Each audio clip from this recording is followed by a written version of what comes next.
after 6-7 months of lockdown, it's just incredible to be back into a Radical and racing. The package is so good, it was just such a relief to get back in the car after what feels like an eternity out of it. The way this year's gone, to be out here, extremely lucky, very fortunate. It's fantastic to be out. The atmosphere is good with the British GT, Formula 3. With Radical's help, steered in the right direction, putting the whole thing together in the right way. It's just geared up for people to enjoy, which is the whole thing of what it's for. Well, welcome along to Oulton Park, everybody, for the Radical SR1 Cup. This beautiful parkland circuit in Cheshire plays host to round 3 and 4 of the 2020 season, and the weather conditions are ideal. Let's look at the grid for the first race of the weekend. It's James Pinkerton that's on pole position with Will Hunt alongside. Dean Warriner and Ross Elliott are on row number 2. Our leading rookie is Fraser McFadden, who joins Nick Sapolsky on row number 3, with Mark Williams and Simon Bailey on row number 4. Will Alterman and Ian Cowley, another one of the rookies, sit there on the 5th row of the grid. On to row number 6, that's where we see Andy Lowe and Mackenzie Walker, who had problems in qualifying, Gavin McAlpine and Ian Ellis on row number 7, and David Tagg is on his own on row number 8. So the cars are behind the safety car, the lights are off, it's a rolling start, and then the drivers will propel these 1340cc RPE-tuned Suzuki-powered cars up towards Old Hall Corner for the first time. The white car is James Pinkerton on pole position. The white and blue car is Will Hunt alongside. The grey car is Dean Warren on row number 2, and he's got the white and day-glow car of Ross Elliott alongside him. Lights are on, and as they head up towards the starting gantry, the lights go out. We're away and racing at Oulton Park for the first time. Will Hunt almost squeezing Ross Elliott onto the grass there, 3 wide briefly as they head up towards Old Hall Corner, but James Pinkerton has taken up the lead of the race. Ross Elliott almost sideways right across the front of Nick Sapolsky, but hung on to the moment as they charge their way down into Cascades for the first time. Will Hunt looking for the inside line on James Pinkerton and goes through to take up the early lead of the race. So it's Will Hunt that leads, James Pinkerton in 2nd place, it's Dean Warriner that's there in 3rd place, and despite his moment at Old Hall Corner, it looks as though it's Ross Elliott that's there in 4th position. Indeed it is, yes, Ross Elliott in 4th place, and Fraser McFadden, the black car with its green flashes, completes the top 5 at the moment, as Nick Sapolsky tried to get up the inside of him there, heading round through Shell Oils, but just managed to hang on to the place, did McFadden.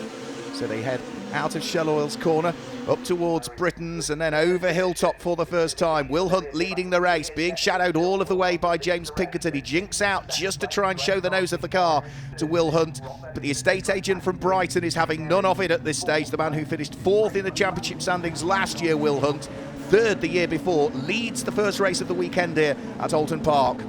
The field thread their way out of Knickerbrook, start to climb up Clay Hill for the first time in this 20-minute race. Will Hunt leading, James Pinkerton in 2nd place, the grey car Dean Warriner in 3rd position. McFadden is still busy with the red car of Nick Sapolsky at his local track. Nick Sapolsky looking to try and see whether he can move his way up into 5th position. The lead Forge is breaking away. Sapolsky up the inside of McFadden. Is he through? Yes, he is. Yeah, Nick Sapolsky, the man from Mopley, goes through to take up 5th place. Fraser McFadden drops down into 6th position, but still remains the leading rookie that we have in the field. Up towards Old Hall Corner, lap number 2. The rest of the field all filing their way through. Simon Bailey, by the look of things, is the early leader in the Fangio Cup for those drivers aged 40 and over. Side by side as Mackenzie Walker tries to thread his way past Will Alterman. Of course, Mackenzie had problems in qualifying, didn't set a respective lap time, and now he's trying to thread that black car with its metallic red flashes up through the order, and he's doing a very good job of doing so. Having just gained 1 place, he's under attack though from the yellow car that he's just taken it away from, that being Will Alterman. Leading pack round through Shell Oils Corner. James Pinkerton was the winner of round 1 of the championship season. Well, at the moment he's sitting there in 2nd place in this race. The other race winner that we've had was Dean Warriner. He won the 2nd of the 2 races at Snetterton, but he at the moment is sitting behind James Pinkerton in 3rd position. Will Hunt has been part of this championship for a couple of years now, but I don't think he's ever had an overall win in the SR1 Cup. He's had 2nds, he's had 3rds. Could he be on for his debut win? There goes Simon Bailey.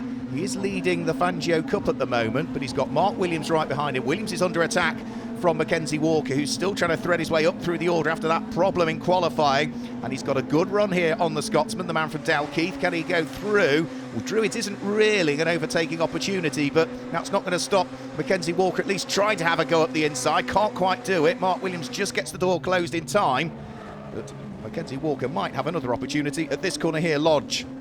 Our race leader, Will Hunt, all of the time just looking to try and increase the amount of daylight between himself and James Pinkerton that sits behind. Pinkerton not really under pressure from Dean Warrener. The top 6 equidistantly spread. Here comes Simon Bailey towards us. He's still the leading Fangio Cup competitor. Mark Williams is still keeping at bay the aspirations of Mackenzie Walker as well. Mackenzie bounces over the curbs at Old Hole Corner, both on the way in, the apex and the way out, but still cannot feed his way through as yet. Great little fight going on for what is 7th, 8th and 9th positions. The leaders head round through the daunting left-hand kink at Island Bend before they dive onto the brakes and pitch the car in towards Shell Oil's corner. Still the top 5 in exactly the same order that they were. That red car at the back end of the leading quintet of cars, Nick Sapolsky, since taking 5th position away from Fraser McFadden. He has pulled away, but he's not really managed to catch the lead quartet at this stage. He's just that little bit further adrift over Hilltop, in towards the braking area for the Hislop chicane. The order still remains the same. There's McFadden, the black car with its green flashes. Look at the fight that's going on for 7th and 8th place. Mackenzie Walker really pressing the point with Simon Bailey. Simon Bailey still up to the job at the moment, though. Mackenzie, remember, has come from 12th position on the grid and is now looking to try and get himself inside the top 7. He should be able to pick off Simon Bailey. I would have thought Mackenzie Walker is having a good go. Is he going to have a nibble at Druids? Yet the door is open. Through he goes. Simon Bailey saw him coming, and that drops Simon Bailey down into 8th position. But he is still the leader of the Fangio Cup for those drivers aged 40 and over at the beginning of the season. Onto the brakes and in towards Lodge Corner goes Mackenzie Walker. Simon Bailey, having dropped a position, won't want to drop a further one because the yellow car that sits behind him is Will Alterman, and Will Alterman is also one of the drivers that's eligible for the Fangio Trophy. So Simon Bailey needs to make sure he keeps that yellow car behind him, and also the next of the cars as well, which is Andy Lowe, a new rookie to the championship season. Andy, the managing director from Wolverhampton, is also eligible for the Fangio Trophy. So Simon Bailey leads that element of the race, but the 2 cars behind him are also looking to try and see whether they can move up through the order. Our overall race leader, Will Hunt, looking nice and comfortable at this stage. Not really under pressure. Through goes Ross Elliott. Now that car finished 3rd in the championship last year, Ross Elliott's car. Into the pit lane, and that's problems for Mark Williams by the look of things. He had been going so well, the man from Dalkeith, but engine cover coming off his car. Clearly some sort of problem for Mark Williams, which hopefully the team will be able to solve. The lead battle getting closer as well. Dean Warrener in 3rd place, dropping away a shade more. Mackenzie Walker now having pulled away from Simon Bailey's car. You can see that Simon Bailey is indeed coming under pressure from Will Alterman. So bounces over the curb, Simon Bailey, the solicitor from Warwickshire, looking to try and keep the ex-Formula Ford racer behind him. Will Alterman, at his local circuit as well, comes from Gates Heath in Cheshire. Will Alterman, with plenty of support this weekend, would dearly like to try and get himself to the front of the Fangio Trophy category. There goes our leading rookie, Fraser McFadden, 24-year-old from Leeds. Over the start-finish line will come our race leader, the man from Brighton, still continuing to lead the race, Will Hunt. James Pinkerton, the 2018 champion, sitting there in 2nd place at the wheel of the number 33 car. But for the moment, the man from Huntingdon can't really close right up onto the coattails of the man from Sussex. Down through Cascades they will head again. The grey car's Dean Warrener in 3rd place. There is Ross Elliott. He sits there in 4th place, the Peterborough-based engine builder, and it does look as though the red car of Nick Sapolsky is getting closer to him now. So whilst it's not a full battle for 4th and 5th as yet, Nick Sapolsky is starting to eat into the advantage. Through Island Bend they'll go. Ross Elliott, who was 3rd in the championship last year, still hanging on to 4th position. The first weekend of racing at Snetterton, he finished in 2nd place in the first race. He was just off the podium in 4th in the 2nd race of the weekend. And, well, at the moment, he is just off the podium spots here because these 2 cars are 1st and 2nd, Will Hunt and James Pinkerton, and the grey car in the background is Dean Warrener, who sits there in 3rd position. Dean already having claimed a race win, as has in 2nd place James Pinkerton, but could we see Will Hunt on course for what I think is his first ever win in the Radical SR1 Cup? For the moment, he is not putting a wheel wrong at all and making it incredibly difficult for the 2018 champion and the 2017 runner-up in this series to even close up. The battle for 3rd is hotting up though now. Dean Warrener under pressure from Ross Elliott, who is the meat in the sandwich, needs to attack and defend at the same time. That was the dichotomy that he's faced with. He jinks one way, jinks the other. Can he get up the inside at Lodge? No, not quite. Dean Warriner just covers off the move. Now Ross Elliott needs to be careful that he doesn't lose a place as Nick Sapolsky tries to get a better exit coming out of the corner. Over the start-finish line. Great fight for the final podium spot. Sapolsky, has he got the inside line on Ross Elliott? He might go through here. Ross Elliott sweeps his way around the outside at Old Hall Corner and almost overtakes Dean Warriner, all on the grass with the dust being raised goes Sapolsky, and they are still side by side as they come down in towards Cascades. Almost touching. Finally, Ross Elliott goes through. Nick Sapolsky is still at the tail end of that little queue, so Dean Warren is now out of the podium spots, I'm afraid. Is there anything else he can do in the closing stages to try and fight back? But any time he tries to overtake, if it doesn't work, Nick Sapolsky is poised and ready to pounce. And now Sapolsky has a quick run up the inside. There's contact between the pair of them. They brush off each other. Nick Sapolsky looking to try and grab fourth place and has done it. Dean Warriner is now down into fifth position, I'm afraid. He might be down into fifth position, but breaking news is that Nick Sapolsky was out of position at the start and therefore is being given a 10-second penalty in this race. So on corrected times, that would promote Dean Warriner back up into fourth position. But Dean may not be aware of that and probably isn't, because he's still trying to attack the red car that he's just lost the place to. So Nick Sapolsky will have 10 seconds added to his race time, which means that the grey car on corrected times would move back ahead. The leading pair already up the road. Ross Elliott starting to disappear now that he's taken third place.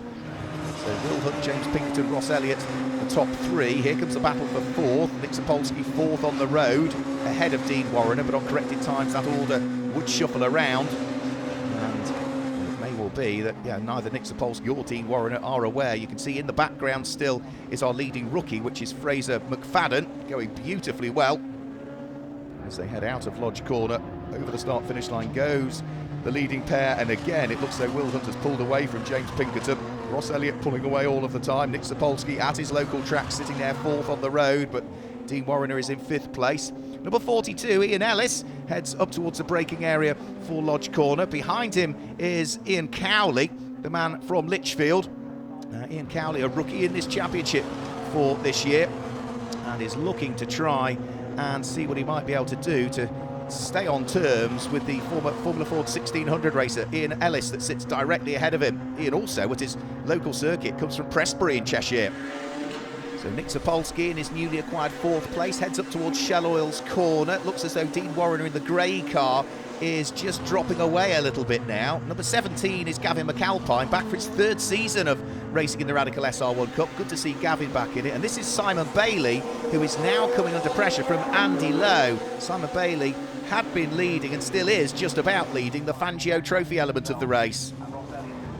Fourth and fifth place battle heads up towards the braking area for the right and left flicks at Hislops. Then it's the right-hander at Knickerbrook that is next up. Sapolsky from the grey car of Dean Warriner. And Mark Williams is back in the race as well. We saw his car in the pit lane, the Scotsman, with the rear bodywork off. This is not for position with David Tagg, because Mark Williams did lose a lap, unfortunately, whilst he was in the pits. But it looks as though now the car is absolutely fine, and he is trying in reality to unlap himself from David Tagg. The two of them having a great squabble. Through goes number 34, Ian Cowley, the man from Lichfield, still looking to try and catch up with that lighter blue car of Ian Ellis that lies ahead. Doesn't matter where you look, there appears to be battles throughout the field this weekend in the Radical SR1 Cup, and that is not anything unusual at all. Round through Druids, Ian Ellis ahead of the black car, and back to Nick Sapolsky, who is still just doing enough, isn't he, to keep Dean Warriner behind. However, they are losing touch with the third place car. Now, this is Simon Bailey. This is the battle for the lead of the Fangio Trophy, coming under enormous pressure from Andy Lowe.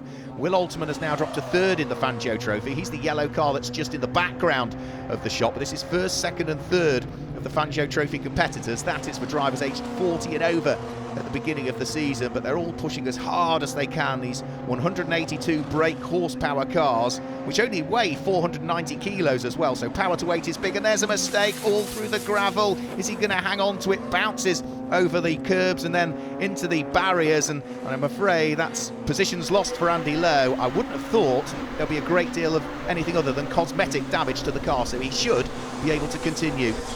That now means that Will Alterman is now up into second in the Fangio Trophy and can now set his sights about trying to catch that car ahead in the hands of Simon Bailey. head round through Britain's chicane. And do we see that the car that had the spin is going to be able to continue? Andy Lowe, here comes Mark Williams. And yeah, Andy Lowe has been able to continue, but yeah, Mark Williams has now unlapped himself from a further car. There you go, there is the number 22 car. You can see the amount of time that he'd lost. As for Will Hunt, our race leader, well, he has driven beautifully so far in this race. And are we going to see him grab a first win? He had a non-finish in the second of the two races at Snetterton. He was fifth in the first of the two races at Snetterton, but he heads over the start-finish line and still leads this race, only just still from James Pinkerton. So any mistake at all, and that car there, the 2018 champion, number 33, James Pinkerton, will be right with the race leader. He's pushing as hard as he can, Will Hunt, and if anything, the last couple of laps, the gap has just opened up a shade more, I would have thought.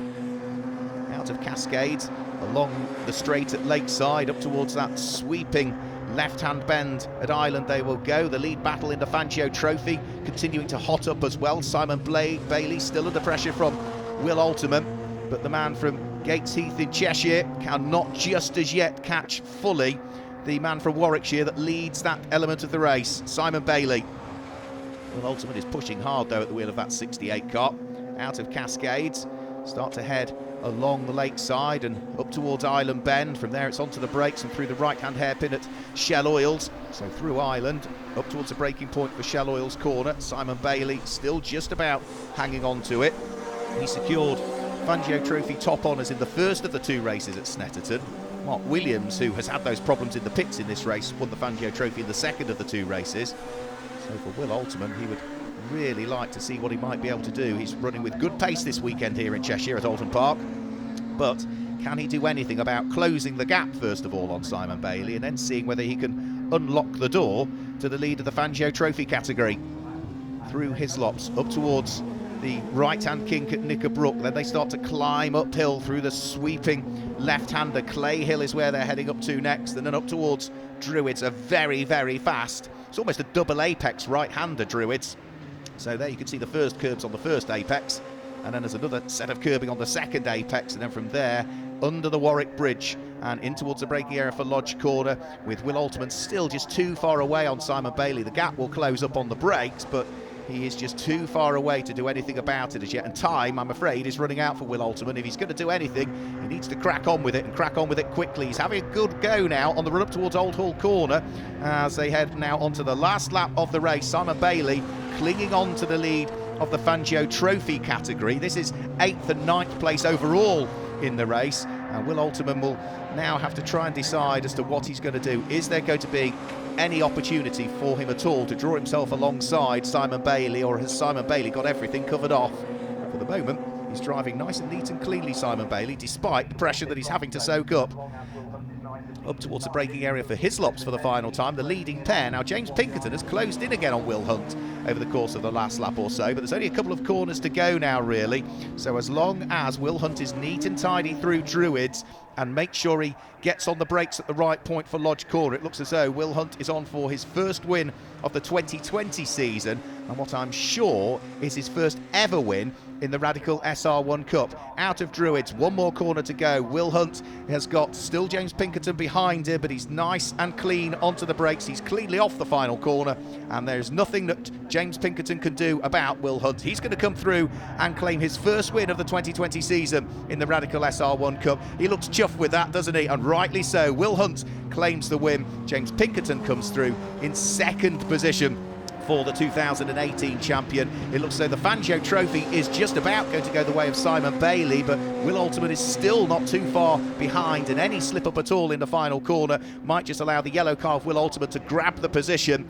Onto the brakes comes Simon Bailey. He's going to finish surely in what will be 8th position overall. Will Alterman will come through and finish in 9th place, but more importantly, it's a win in the Fangio Trophy for Simon Bailey, his second of the 2020 championship season for the Radical SR1 Cup, but he was pushed very hard all of the way by Will Alterman and Andy Lowe for a period of time as well before he had his spin down at Cascades. So let's confirm the results for you then. It's a win for Will Hunt, with James Pinkerton in second place and Ross Elliott in third. Dean Warriner was fourth. Fraser McFadden finished fifth, but was the first rookie home, with Nick Sapolsky in sixth place and Mackenzie Walker in seventh. Simon Bailey was eighth, the winner of the Fangio Trophy, ahead of Will Alterman and Ian Ellis, who completed the top 10.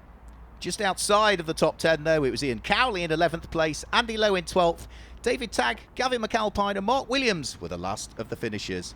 Let's catch up with some of our drivers. That's my first time out in the lead of a race, so it was just so crazy to get used to that sensation and to just get my head down and just really put in some lap times. To get my first win is such an incredible feeling. Hasn't quite sunk in yet.